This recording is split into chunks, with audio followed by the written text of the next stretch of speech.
We're all ready to hear from you, Vicki. Thank you. Okay, it's an honor to be asked to do this presentation.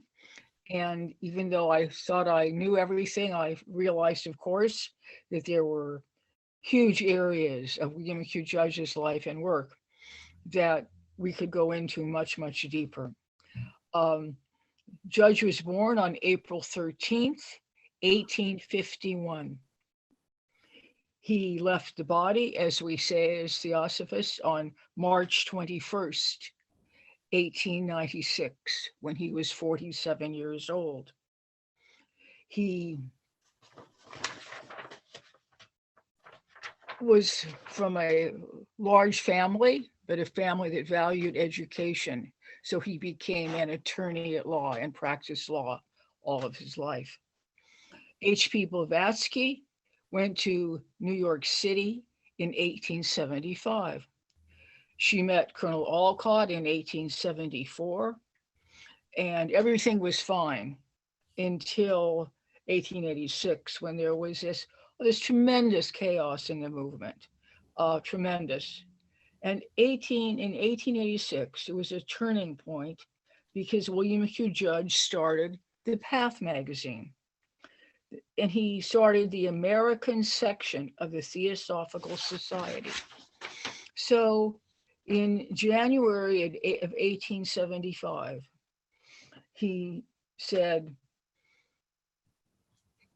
"It was her eye that attracted me, not as a questioner, but as one who had known her, we had known one another for many lifetimes."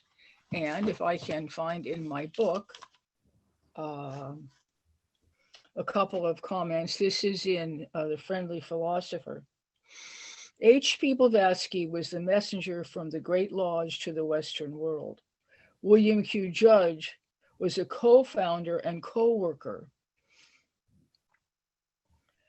with HPB from the beginning. It is well to remember that HPB and WQJ were not accorded the positions they held through any authority, but through recognition of their knowledge and power. They were sui generis. It means there was no one like them. All others are but students.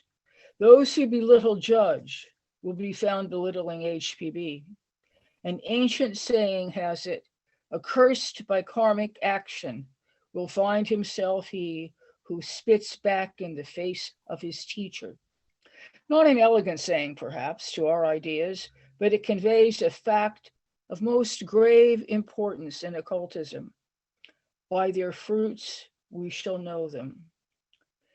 To those who knew HPB and WQJ, attacks are worthy of consideration from only one point of view. They turn the attention of many who would otherwise learn the great truths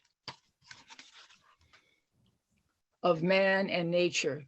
Theosophists cannot but take the position expressed in the words, Father, forgive them. Cannot but only take the position expressed in the words, Father, forgive them, for they know not what they do. And it's a letter from Robert Crosby. You think about the need to come together without the recrimination, without the anger, without taking sides. And hopefully Crosby and his friendly workers were able to do that. In letters that have helped me, the Judge work, reprint, when you work for others, when you're able not to just work for yourself, you're pursuing a path of many lifetimes. And that path of many lifetimes is something that we often, maybe consciously or maybe perhaps unconsciously, share when we meet something. So here is a writing by Judge. Yours till death and after, HPB.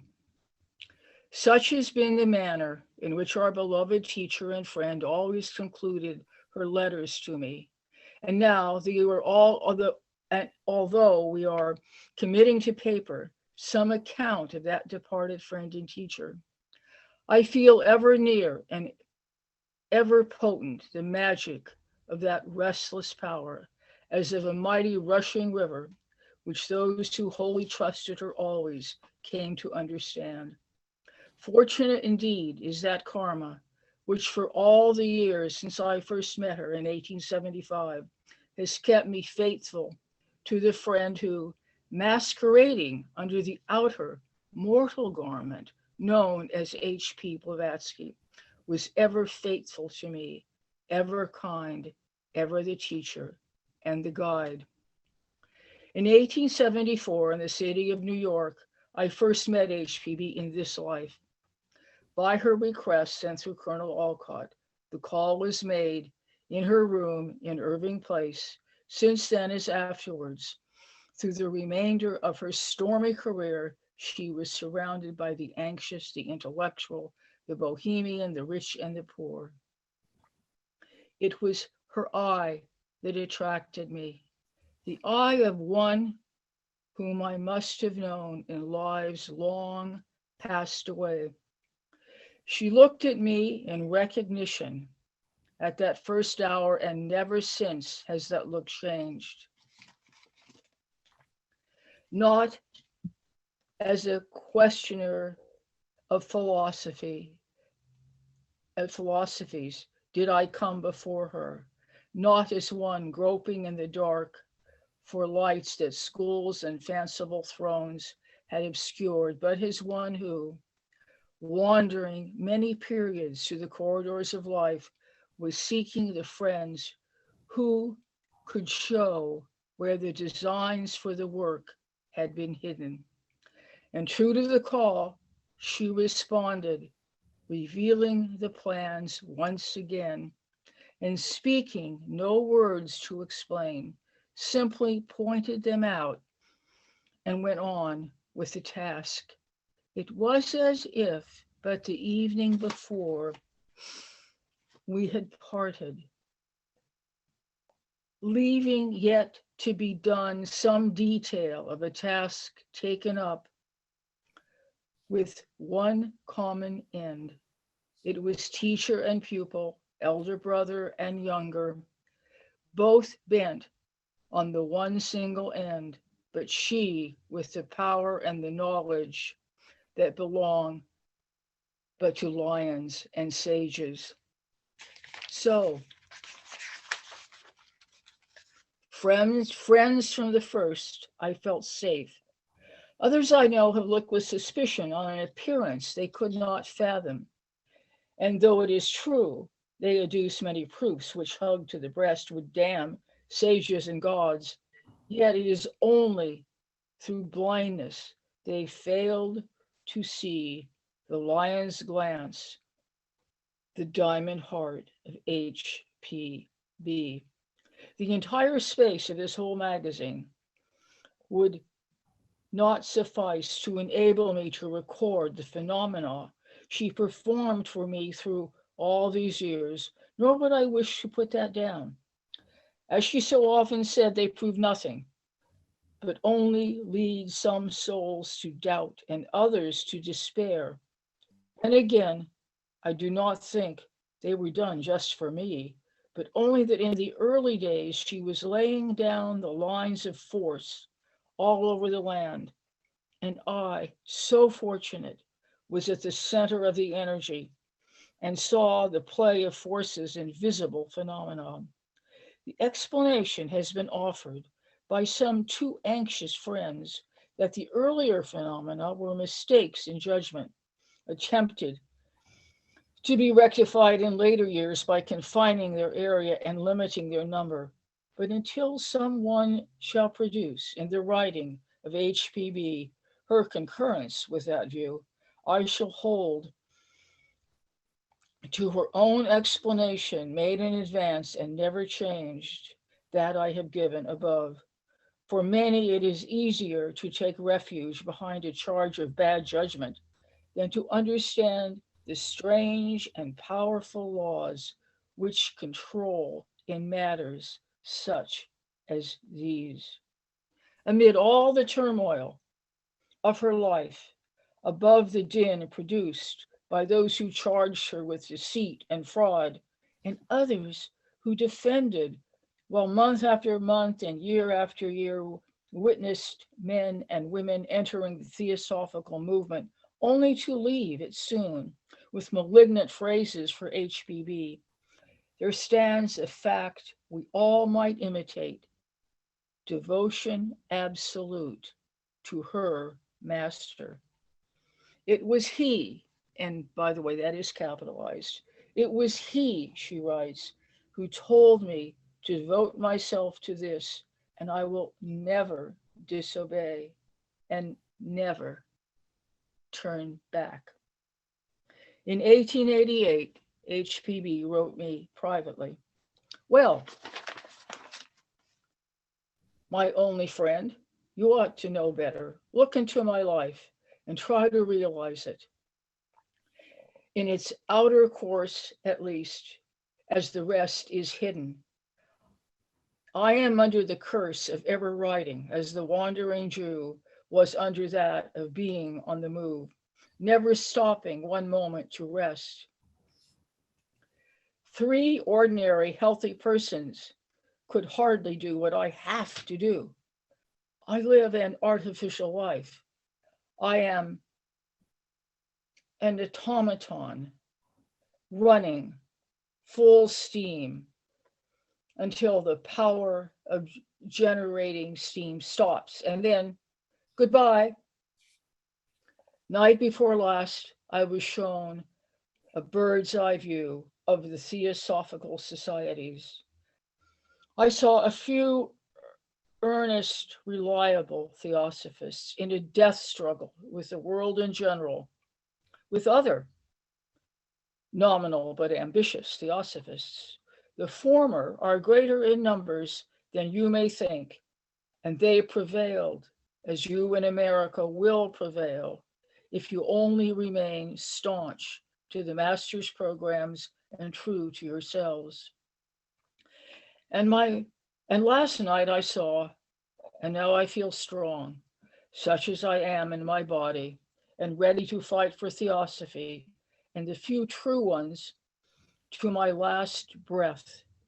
The defending forces have to be judiciously, so scanty they are, distributed over the globe, wherever theosophy is struggling against the powers of darkness. So you think about, we look at H.P. Blavatsky and William Q. Judge and perhaps Robert Crosby, and we look at the outer form, which is sometimes, especially in HPB's case, to the outer eye. Not bad, not evil, hardly, but a force that's bringing back ideas that have been hidden. If you were as some of us were, if you had ancestors who were Christians, who were unhappy with Christianity, and talked among the family of what it was like, as my grandfather talked about, to hate Catholicism, had been molested by priests, didn't know what to do. And then one night, he was a lawyer in downtown Los Angeles, heard some men around a restaurant table in a place where he and his pals went for lunch talking. And they talked in a different way that he had ever heard. And there's a lovely story that some of us have heard about that restaurant where people went for lunch. There were about 4 or 5 men who would go there every day, and their same waiter would always take care of them and be nice. And one day, the waiter was worthless, spilled things, forgot things, didn't apologize, really bad. And one of the people at the table said, "Hey, you know what? We're not going to leave him a tip. He has really been bad today." Robert Crosby, who happened to be as part of that lunch group, said to his friends, "No, on the contrary, we are each leaving him $5. And back then, you know how $5 were? That was like leaving them probably 100. I don't know how much, but it was a whole bunch of money. So off they went back to work. And the next day they came back to the restaurant, sat down, and the waiter came over to them. And he said to them, I must thank you. Many things in my life have gone crazy. My wife left, everything. He said, everything's terrible. And I had decided that I was going to go home after lunch, after the lunch crowd, and after we served everybody. And I was going to end my life. When I saw the tips you gave me and the fact that you valued my service, I knew that I would keep going. I cannot thank you enough. There are tears in my eyes when my grandfather would tell that story, because I know it's perfectly true. And you think about those small little moments in life where there's a shift, and then maybe 5 or 6 lifetimes later, who knows? Who knows what karma is? And it's probably it's a good thing we don't, by the way. But it's a wonderful thought that a Robert Crosby, a William Q. Judge, certainly an H.P. Blavatsky doesn't show up overnight. Hi guys, I'm here. You know, it's a long process, and we all as humans are taking part in that long process. So when we think about this fact, we also learned that we can't judge anybody because we don't know what they're experiencing. I can look at somebody and say, oh, God, there he goes again, being an idiot or whatever. I have no idea what his day was like, what his life, family, what's going on, nor should I know. That's private. But how to keep that, our kind of, as someone said once, our boots on the ground, our head not too high in the sky, and do what's before us. And we're fortunate to have all the literature in print. Thank you, Crosby and ULT, because you could not buy in 1920, maybe 1930. In those days, you could not buy an original secret doctrine. It had been rewritten, it had been changed, it had been, Annie Vasson and her friends had really done a number on those works.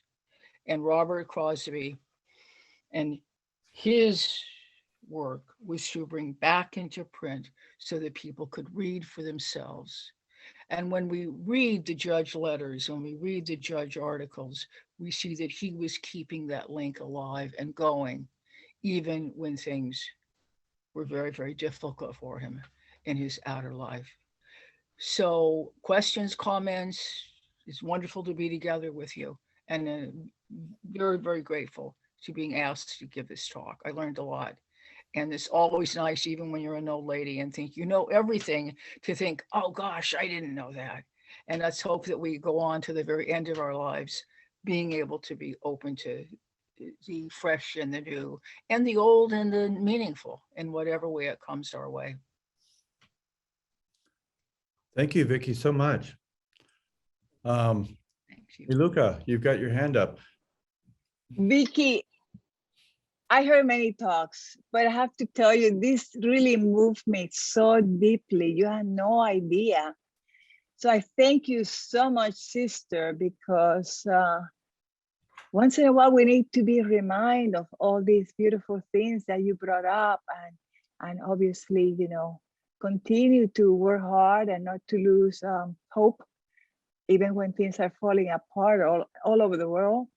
Because you know, we have a mission, and we're part of all of us. So thank you again. It was lovely. Well, you're welcome. And again, my gratitude to being given this assignment. I really appreciate the opportunity.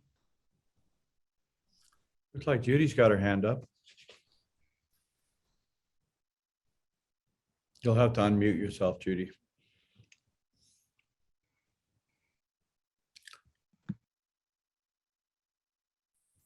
Yes, I was very moved by this story. in the restaurant that Robert Crosby was intuitive enough and compassionate enough, being a direct Shayla of judge in HPB, to see this man's terrible condition.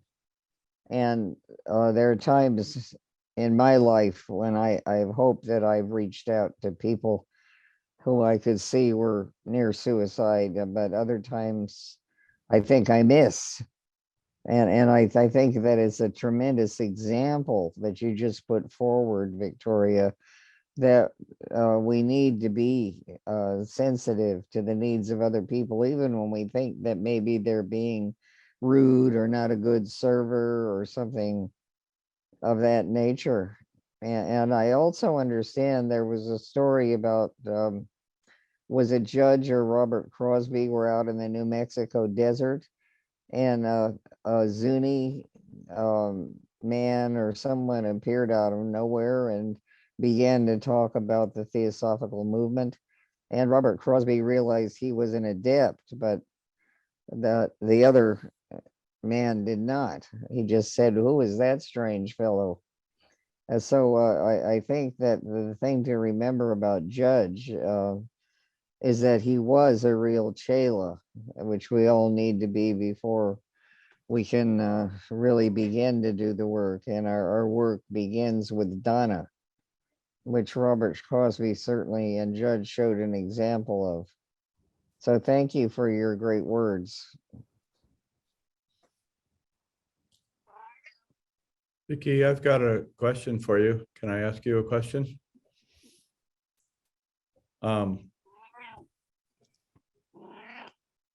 Yeah, I think you've muted yourself, Vicky. You're the main show here, so Okay. hope you don't I mute did yourself here. it. I did it. Okay. My question to you is, I was thinking about one way to see a great tree is to see the fruit, and Crosby was one of the many fruit, right? And then he became a tree, you know. But anyway, where I'm going with this is Judge, he seemed to have the ability, he seemed like he was always on the lookout for people who were not only interested in the subject, but who would be probably turned into a worker. I was wondering if you could say something about that, because he seemed to have a real knack for that, not only finding people, but cultivating. That's a very interesting thought and a reminder, again, as I said before, that we've all had many lifetimes together.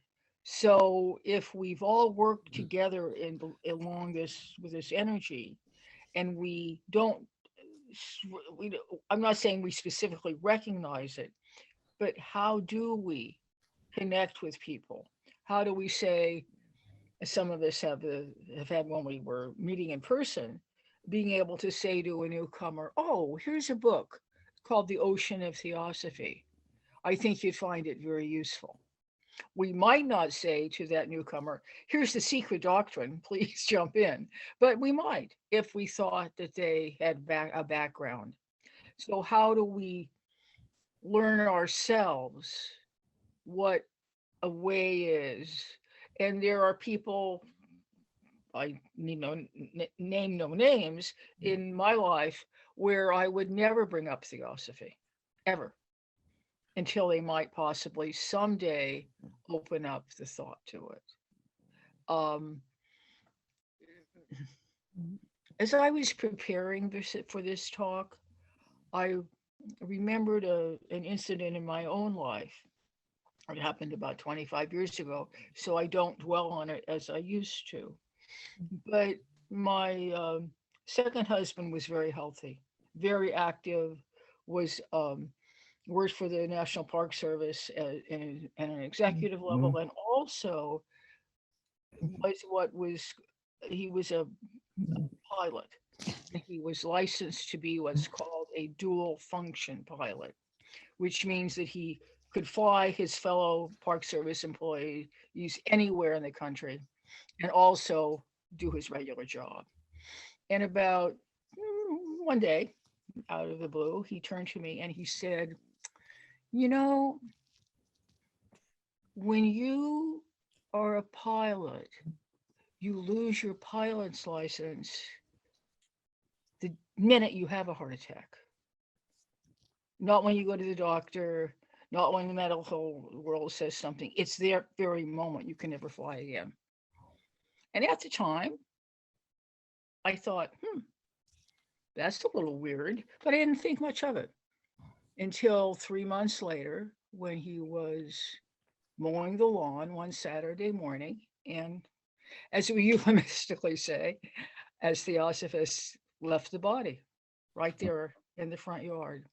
Wow. And I've thought about that over the years, not as just part of the grieving process, but an example of how we can sense and grow and learn in ways that are not intellectual, but not of what we might call our lower nature, that we're all linked. As a little quote that we provided in the very beginning says that we're all linked as humans. There's one humanity. And that helps us, but it also can be startling because there are parts of humanity whose lower nature is very strong. But how do we realize that we're all here together, incarnating millenniums of times, and that it's all for the good? That's about it. Thank you. We have time and space for other people to raise their hand. I'm kind of sorting through here, but I think when you do raise your hand, it pops up on the front of the queue here. But, oh, Robert, is that you? Yeah. It is me, I think, whoever that is. But I was wondering, it's always been curious to me that in that letter to Judge, HPB says, "my only friend," which is somewhat surprising. I mean, she knew a lot of people. And it seemed like there was a group of British Theosophists that were very much devoted to her. So I wondered if you had any comments about what she meant when she said, "my only friend." I think that's a good thing to point out, Robert. And I'm very glad you did, because it is, as you say, there were many people around her. But when you think about all the lifetimes that being that we call HPB and the being that we call Judge had grown together, worked together, and made choices, we might say, on the inner invisible spiritual level that are clearly ongoing, but it's not a common, I think from the being we call Blavatsky, it was not common that there would be many other people right now on that path with her. And she, Judge, some of the others that we know were on that path. But it is a striking comment. I agree with you. And she also saw what was ahead.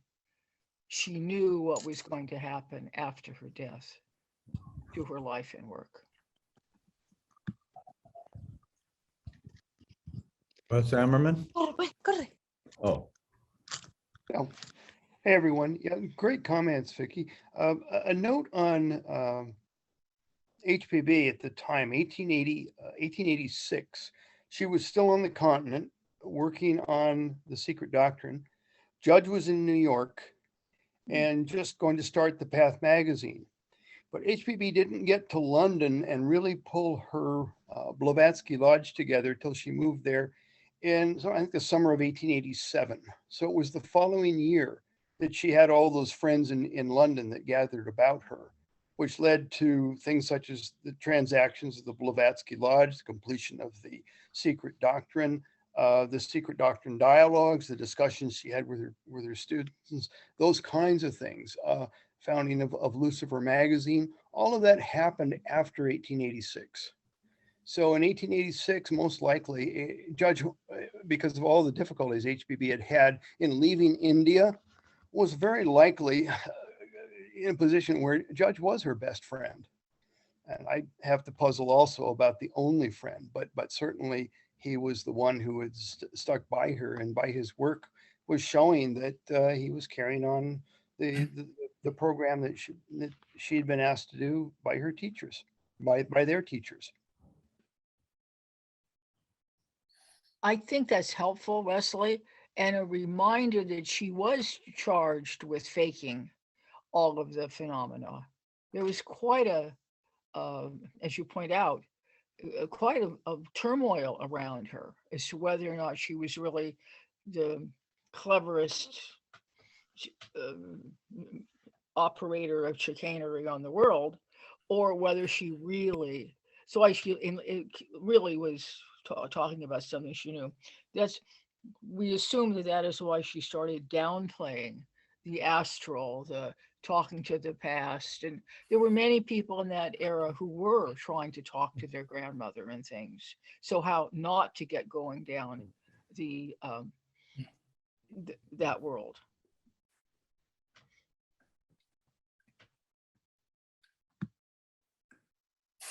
Thank you very much. Laura?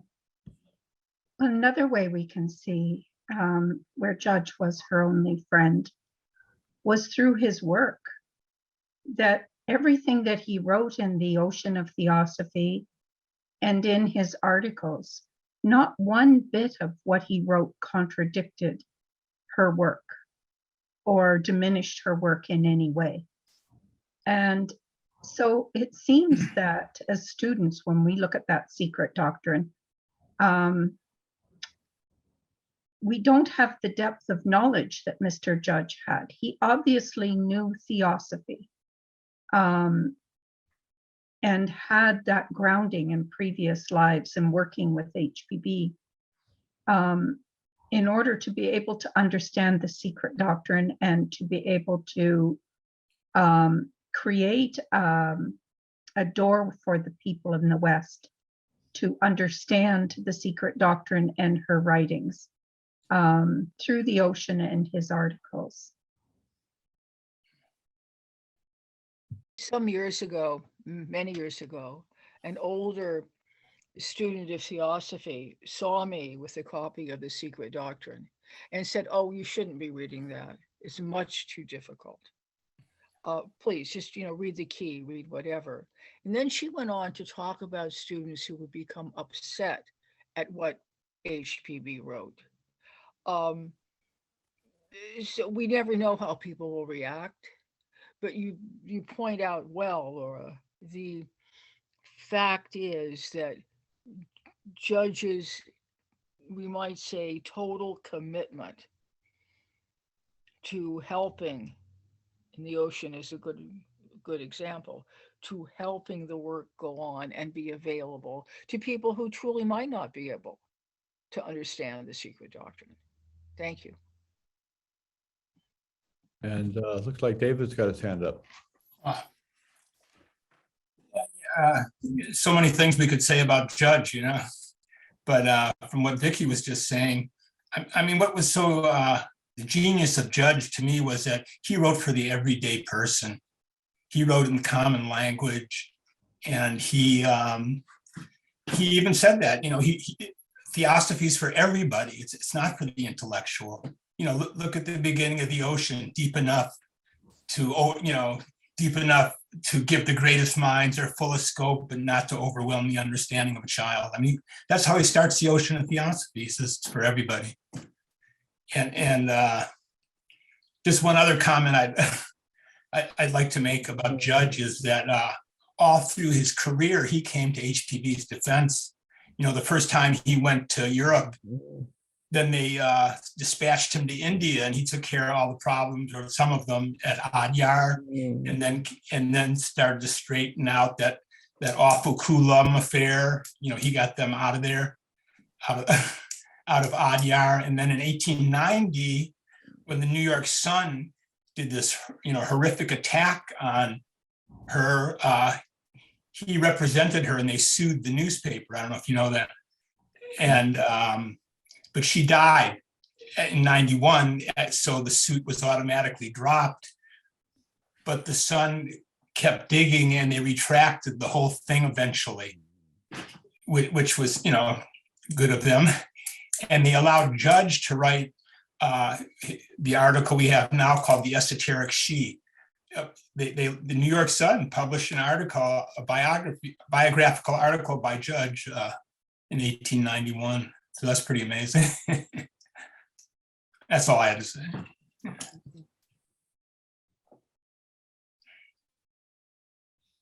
It's like, unless, Judy?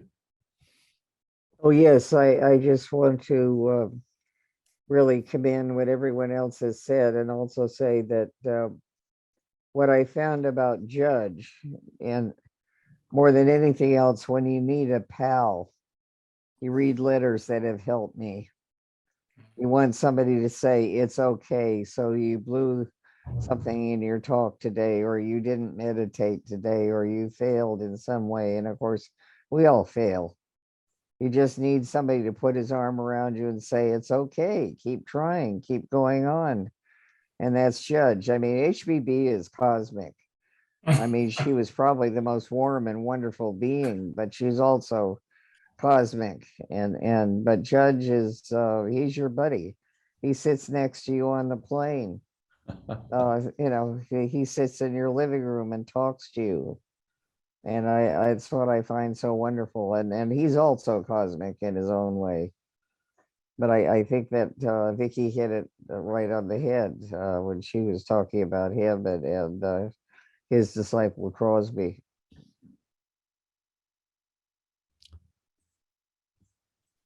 Vicky, can you take a question from Laura? Or a comment? Yes, of course, please. Well, it's more in keeping with Mr. Judge and his effect on people, and just another little story to add is that there was a woman who came to our lodge here in Canada, and she was a teacher and she had 2 young children, but she had cancer, and she'd been getting treatment and the cancer was failing her. And she came and she wasn't strong enough to come to the meetings, but she took home the letters that have helped me.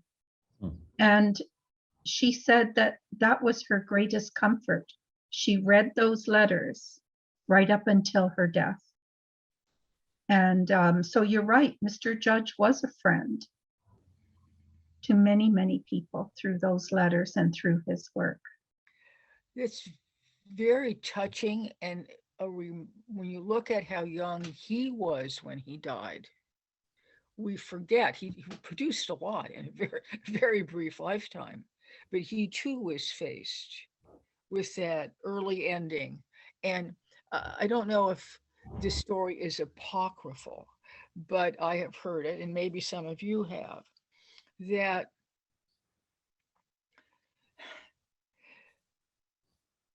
Judge's widow, when she lived many years, and when she heard about the formation of ULT and the standards on which it was based, is reported to have said, my Willie would have really approved of this. Now, we don't think of William Q. Judge as my Willie very often, but when you're his widow, you get to you get to say that with great love and kindness. And we get reminded again of the link of humans. I'm 82 years old, and I think of my family cleaning out my house and my books and the stuff I've left behind. And I don't want bad feelings. I don't want them to file the stack of old newspapers I seem to keep around the house. So it's a helpful reminder that everything that has a beginning has an end. And think about that on the physical plane and what we owe our cleaner uppers. Is that a word? It's nothing good or bad. It's just the way life is. Well, Will Thakura in the T.S. Altadena, where they have Judge's death, said that Judge's widow joined the ULT, quite to their surprise. I just want to interject that, sorry. She was one of the associates.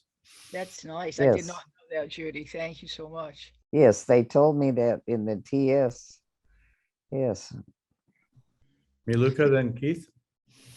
Have Keith talk first. Hi, Keith. Keith and Miluka. Hello, Maluka. And I want to say that I enjoy all the things that you post in Facebook and elsewhere, and like to follow all of your doings. Now, we're talking about Judge today, of course. And I wanted to point out one of the wonderful and unique contributions that he's left us are a series of allegories that are spaced mostly through the Path magazine. They're beautiful stories, and one that I think of regularly is called The Gem, where you have this individual who has this great stone, and he wants to share this beautiful stone with others. And yet, every time he tries to share it with another, they have some reason to object. And then at the end of the story, his attempt to share that gem with so many others does the work of polishing the gem. And so it is with students of theosophy and with the philosophy itself. And so I want to suggest that those of us who were all students or we wouldn't be on this Zoom call, turn in spare moments to those allegorical stories that he's left us for solace and inspiration. Thank you, Keith. Miluka? Yes, beautiful, Keith, as well. And everybody have made some wonderful comments. And like I said, this is a very special time of the year, and spring is coming, but also what you express is really lovely. I just want to mention that to add to the story that I understand that he borrowed a body to come to this plane of an ill child, and maybe that's one of the reasons he left early.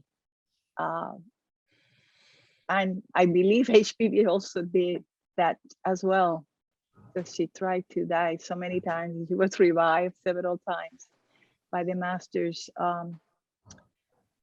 I like to say that whenever I read the ocean, I feel like a yes, like it's my friend. I'm reading a message from my friend, and there's so many things that clarify. I got so many questions that I had that were clarified through the ocean. So I'm very grateful for that book as well. Somebody said that HPB was born great, but William Key George became great. And I think that is true. One advice that he have in some of those wonderful articles that he have, and I keep repeating this in the class like a broken record.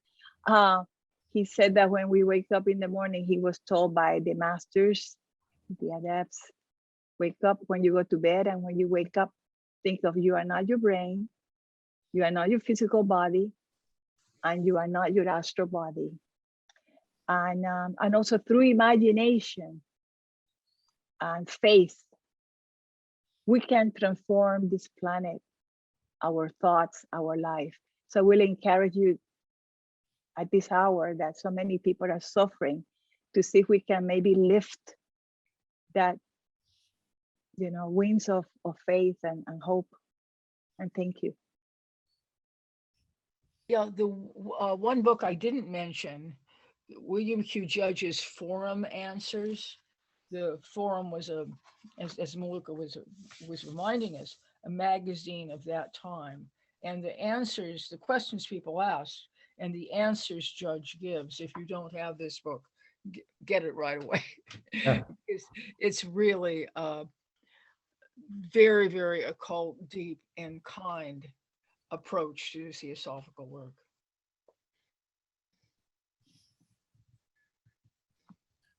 Thank you. There are a couple of chat contributions here. And we have, well, first of all, from Monica, thank you so much for this, Victoria. Beautiful storytelling. Never as expressed by Maluka have I ever heard about Judge Crosby from this particular angle. Strong reminder to us to go the extra mile on behalf of others. You just never know what someone is going through. Wisdom in action. Namaste. Beautifully written. Thank you, Monica. And also from our friend from Bombay, Arni Narendran. Sorry, I pronounced it wrong. I'm sure I did. And he writes, thank you, Vicky, for those wonderful insights on Judge. I particularly remember his clear interpretation of the Gayatri mantra, a powerful incantation to the sun. Thank you, Arnie. Thank you, Jonathan. And thanks for joining us from That which around the give, other side of the world. What did you say? that which giveth substance to the universe and to ourselves, from which all doth proceed, and unto which all doth return, that thou art. It's the Gayatri. Thank you very much. I see a hand from Helena. You do. Hi, everybody. Thank you, Vicky. Thank you for a great talk, and everybody for just showing up for celebrating Judge. As I was walking down the street today with my dog, I saw a sign, walk-ins welcome. And I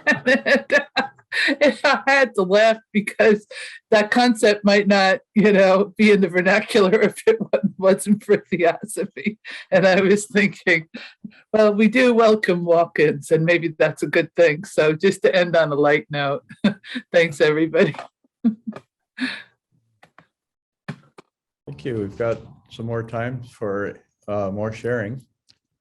If anyone would like to jump in there. I see Monica's got her real hand up. Thank you. I always forget to do this raise hand thing, but I just wanted to add early on what was spoken of was surely Mr. Judge was not the only friend of HBB, and she had to have had around her other people that she could trust or she could consider friends. But as I was listening, it occurred to me that obviously there have been many lifetimes where they worked together before HBB and Mr. Judge.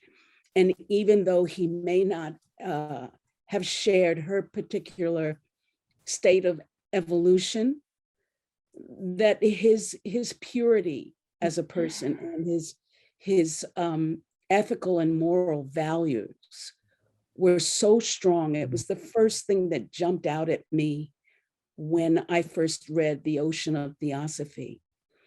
And it just generated this feeling of trust. Even though I was charting new territory, a sense of trust in the person relaying this information to me. And I think that whatever the dynamic was in their relationship, that he had the ability to contain all that HBB had in terms of power. And that alone would make him a direct recipient of that level of trust and friendship, which is why I think, as Judy spoke of, we feel that friendship in his writings. He was just built for that, so that by the time they had incarnated and started working together, this was so intact that he could not be vulnerable to the dark forces above and well beyond. So I'm grateful for that. Wow, beautifully spoken. Vicky, did you have anything on that, or should we have Laura ask her? Oh, Question. no, I think just continue. It's wonderful hearing people's sharing. Absolutely. Laura? Well, as someone who has studied the Bhagavad Gita for many years, Victoria, what is special about Judge's rendition of the Bhagavad Gita? There are so many copies that are available from different writers around the world and translators. What is special? What does Mr. Judge offer in his Gita? That's a great question, Laura. And I'm sure that we as students all have wondered about that.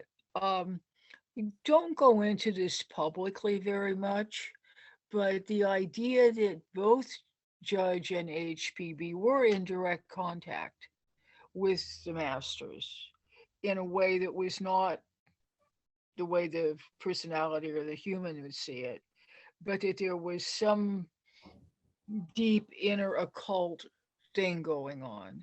And so one would think that the question also is, why study the Gita? Well, I think it's answered in many ways. It is the journey of the soul. And there are so many reasons to do that having a translation directly connected to those higher spiritual forces would be a good answer. The notes on the Gita, for those of us who are teaching it or working with it with others, are also tremendously helpful, because we do ask questions. We do wonder what the real meaning is. Was this a battle? Was this people killing each other? Oh, wait a minute. There's a much deeper reality here. Thank you, Judy, then Robert. Judy? Well, just to that question, I want to offer what it might be called a reincarnation hermeneutic. I know that Dr. Gerald Larson at UC Santa Barbara, who was an eminent Sanskrit scholar, picked up chapter 8 of the Judge Gita and said, oh, this author doesn't have it right. He's not exact to the Sanskrit. And I said, well, it's a rendition. And I said, well, I can't remember exactly what I said to Dr. Larson, but if Judge was a rishi and may have been around at the time the Gita was being written down, and he knew the real meaning of the Sanskrit and then could render it in English as close to its real original meaning better than any other author. Whereas you get a modern academic, and some of them are real bores. Maybe they're quite close to what we think the Sanskrit means in this age, but they can be extremely boorish. And whereas the Judge Gita really reads almost in a mantramic way. It's like Lincoln's Gettysburg Address. So that's what I'd like to offer. There is a reincarnation hermeneutic, which is an academic term. And I think that is true, that Judge was close to the real meaning and could render it in English. So thank you for bringing that up. Thanks, Judy. And thanks to the cat. What's the cat's name again? Pandora, and Pandora. she's blind, but she's still happy. Who knows to what's be- going on? Yeah, she's happy to be with me, and she wants you to remember the animals. Yes. Okay, yeah. Robert? I have a question, but just a comment on the Gita. it's a song, and certainly Judge's rendition is very much like a song. And if you're if you're trying to remember passages from the Gita, it's much easier to remember his rendering than others. But I wanted to ask Victoria, you often hear the story about William Carn Judge as this child that was dying and then is suddenly revived and seems to be a bit of a different person than they were before they were sick. And then I'm sure you know the story that's at the back, I think it's the back of Letters, where he talks about in a borrowed body, where you have this sort of like, I don't know, Hindu Raja, and during the day he'll be, a Raja in India, and at night he'll be this Irish boy.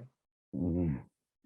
And of course, they're 12 hours apart, India and US or in the West, so that could work. But I wonder whether you thought whether he was writing about himself. That's a very helpful and interesting point, that the outer form, such as with HPB or the William Q. Judge, may not be what's really going on inside. And yet, when we read that article in a borrowed body, it's helpful, but it's also humbling that there is a being that would go through all those incarnations, become spiritually aware, and then voluntarily accept the job, so to say, that the great wise people need he or she to perform and re-enter a body. It makes us grateful and respect them, I think, all the more. They don't just go off to heaven or nirvana. Stay behind and be of use. Thank you, Keith. Well, I'd like to address Laura's question about what's special about Judge's rendition of the Bhagavad-Gita. And to me as a student, I would say that he does a superb job of making the ideas of the Gita accessible to the human heart of Western students. Let me give one brief example from my own experience.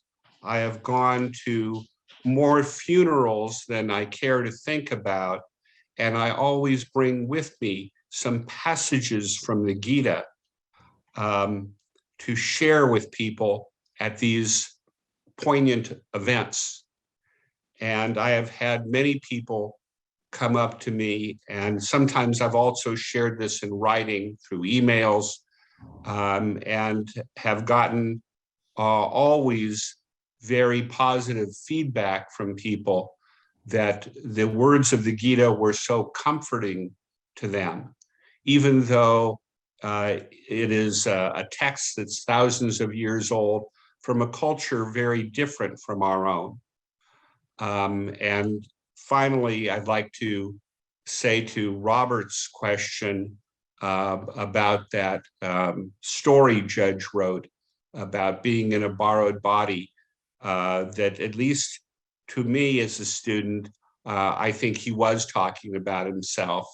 How that works out, we're not at a position to be able to say, but so many of his writings and writings of the other teachers are meant to be suggestive and not authoritative accounts of the philosophy. Thank you. Thank you, Keith. Miluka? Well said. I have kind of a question. one of them is a possibility that maybe when she was talking about the only friend, maybe she meant the only friend maybe in the United States, because I am aware that Bhavani Shankar and Damodar, they were also jealous and they were very close and they looked after her when she was in India. Maybe she means in the United States, perhaps. And the other comment is regarding the Gita. Bhavani Shankar wrote amazing articles, many, about the Gita. And when you read the Gita, you can see it's very similar to what we have. And wonder if there was a combination of his articles that William Q. Judge maybe used, or there were a connection. It's just a question.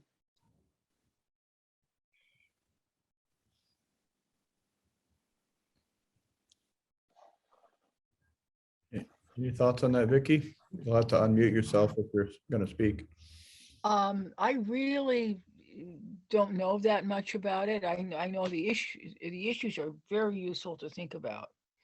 Just as HPB would say, hey, I didn't write this, it's a compilation. It's not me being the big boss. I think the Judge Gita respects all the different issues that come from a text that's ancient and wise, but it's for universal use, just as HPB's writings were.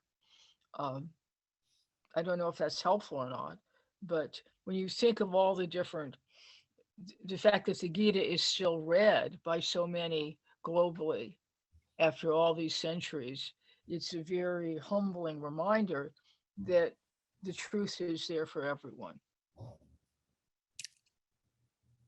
Thank you, Vicky. Did I see a hand start to go up from Donna Moore?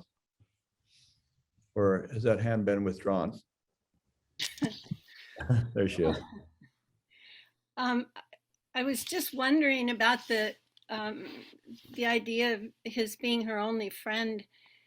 I suspect that it takes someone with a long, perhaps ages of experience at the soul level to be able to see someone like HPB, to be so in sync with what she was doing instantaneously, that perhaps that lends to the idea of her being his only friend, the only one who could actually see her that deeply. Yeah. Just a thought. Beautiful thought. Probably got time for one more comment if somebody would like to make one. How about you, Vicky? Any Anthony has something. Oh. Just very briefly, I don't want to take up too much time, just to say that when Mr. Judge had to be adamant, he was adamant. In case in point is the epitome, when he rewrote it from that little treatise to the booklet, and he was told by the Theosophical Publishing that it was too deep, and what was needed was light, light fare, more in the line of a novel, and he stuck to his guns and said that he knew that this is what the public was clamoring for, and what was needed. I just wanted to put that in. Vicky? Oh, that's a great ending. What a great comment, because it is what the public wants. It is what we need. We may be practicing Christians or practicing Muslim, whatever it might be, or calling ourselves atheists, but we're still a soul that's on a journey and moving onward. And all souls who have ever been and ever will be on the earth are going to be in a body, or they couldn't be visible. So it's very helpful. So all the comments have been so helpful. Thank you so much. Vicky, I thank you so much for setting up the platform on which so much sharing could take place. There is a quote here. I'll read the quote for this week and for next week out of the almanac here. for this week on William Kwan Judge from the Hermes magazine. It says the higher carelessness that William Q. Judge taught is a calm reliance on the law and a doing of one's duty. So that's kind of what we've been talking about. And also, interestingly enough, that Truth will be helping us next week on the subject of the fig tree. So that's going really into symbolism. And interestingly enough, the quote has to do with the principle of manas. It says here, when it merges with buddhi, manas is transformed into the tree whose fruit is emancipation.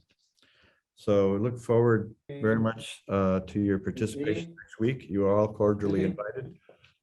And Yes, sir. okay, See you tomorrow. all right. Anyway, thank you, Vicky, for setting up this this launch pad for such a wonderful conversation and your wonderful deep remarks. Thank you so much.